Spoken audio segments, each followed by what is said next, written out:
ప్రియ సహోదరులారా, మన ప్రభువును రక్షకుడునైన యేసుక్రీస్తు నామములో మీ అందరికీ శుభాలు తెలియజేస్తున్నాను.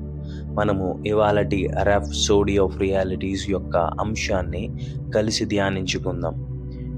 28 ఆగస్ట్ 2026. రాజ్యము కొరకు జీవించండి. ఆ రాజ్యము దేవుని రాజ్యము. దేవుని రాజ్యము కొరకు జీవించండి. మత్తయి 6:33లో, కాబట్టి మీరు ఆయన రాజ్యమును, ఆయన నీతిని మొదట వెతకుడి, అప్పుడు అవన్నీ మీకు అనుగ్రహింపబడును.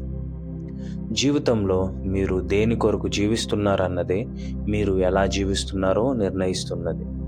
మీ దృష్టి ఈ లోకపు భౌతిక విషయాలపై కాకుండా దేవుని రాజ్యముపై ఉండాలని ప్రభువైన యేసు స్పష్టం చేశారు. లూకా 12:15లో ఆయన ఇలా అన్నారు: మీరు ఏ విధమైన లోభమునకు ఎడమియ్యక జాగ్రత్త పడుడి. ఒకని కలిమి విస్తరించుట వాని జీవమునకు మూలము కాదనెను. చాలామంది భౌతిక ఆస్తుల గురించి ఆందోళన చెందుతారు, కానీ ఆందోళన చెందడం వల్ల ఎవరు మెరుగైన స్థితికి రాలేరు. ఎవరు అలా రాలేదు కూడా. లూకా 12:25లో ప్రభువు ఇలా అడిగినప్పుడు ఈ విషయమును స్పష్టం చేశారు. మరియు మీలో ఎవడు చింతించడం వలన తన ఎత్తును మూరెడెక్కువ చేసుకోగలడా? ఆందోళన మీ పరిస్థితిని మెరుగుపరచడానికి బదులుగా మీ నిజమైన పిలుపు నుండి మిమ్మల్ని పక్కదారి పట్టిస్తుంది. అందుకే మీ జీవితం గురించి, మీరు ఏమి తింటారు, ఏమి తాగుతారు, లేదా ఏమి ధరిస్తారు అనే విషయాల గురించి చింతించవద్దని ఆయన చెప్పారు. మీరు ఒక ఉన్నతమైన ఉద్దేశము కొరకు పిలువబడ్డారు. జీవమునకు మరియు దైవభక్తికి అవసరమైన సమస్తాన్ని మీ పరలోకపు తండ్రి ఇప్పటికే మీకు సమకూర్చారు. మన ప్రభువైన యేసుక్రీస్తు యొక్క తండ్రి యగు దేవుడు స్తుతింపబడునుగాక. ఆయన క్రీస్తునందు పరలోక విషయములలో ఆత్మ సంబంధమైన ప్రతి ఆశీర్వాదమును మనకు అనుగ్రహించారు. ఎఫెసీయులకు 1:3. 2 పేతురు 1:3 ఇలా చెబుతుంది: ఆయన దైవశక్తి జీవమునకును భక్తికిని కావలసిన వాటన్నిటినీ మనకు దయచేసి ఉన్నందున.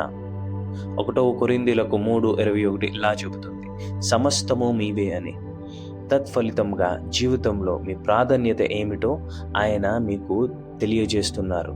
మొదట దేవుని రాజ్యము మరియు ఆయన నీతిని వెతకండి. అంటే మీరు ఎక్కడ ఉన్నా ఆ రాజ్యము పట్ల స్పృహ కలిగి ఉండాలి. మీ కుటుంబంలో, స్నేహితుల మధ్య, పని చేసుకుంటున్నటువంటి స్థలములో లేదా పాఠశాలలో అయినా సరే మీ ఆలోచన ఇలా ఉండాలి: దేవుని రాజ్యము ఇక్కడ స్థాపించబడిందా లేదా? ఒకవేళ లేకపోతే మీరు దానిని అక్కడికి తీసుకువెళ్ళాలి. క్రీస్తును తెలియజేయండి మరియు ప్రజలు ఆయన నీతిని పొంది అందులో స్థిరపడేలా చేయండి. ఆయన నీతి ప్రతి చోట ప్రదర్శించండి.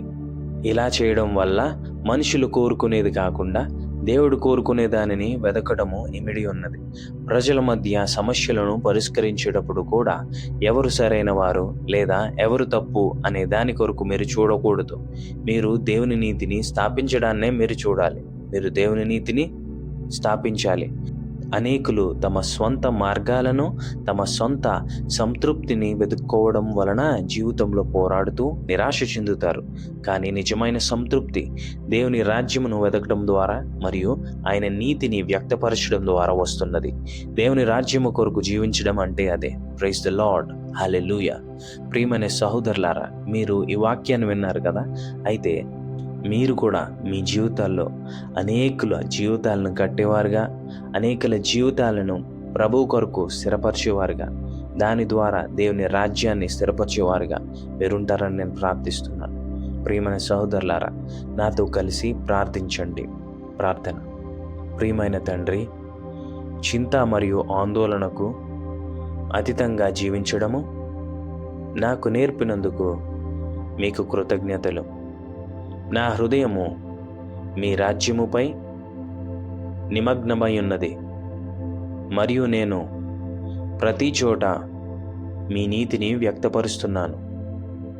ఈ లోకపు చింతలచే నడిపించబడడానికి నేను నిరాకరిస్తున్నాను. ఎందుకంటే మీరు నన్ను ఇప్పటికే ఆశీర్వదించారని మరియు జీవమునకు, దైవభక్తికి నాకు అవసరమైనవన్నీ అనుగ్రహించారని నాకు తెలుసు. కాబట్టి నేను సమాధానము, ప్రయోజనము, ఆనందము మరియు పరిపూర్ణతతో నడుస్తాను. ప్రభువైన యేసు నామములో ఆమేన్. హల్లెలూయా. Praise the lord.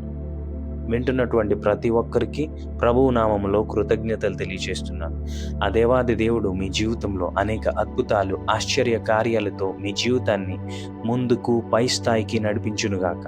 యేసు నామములో ఆమేన్. హల్లెలూయా.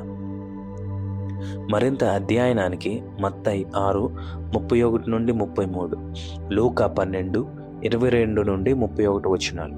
ఈ వాక్యాన్ని ధ్యానించి దేవుని సత్యాలు మీరు తెలుసుకోండి. Praise the lord.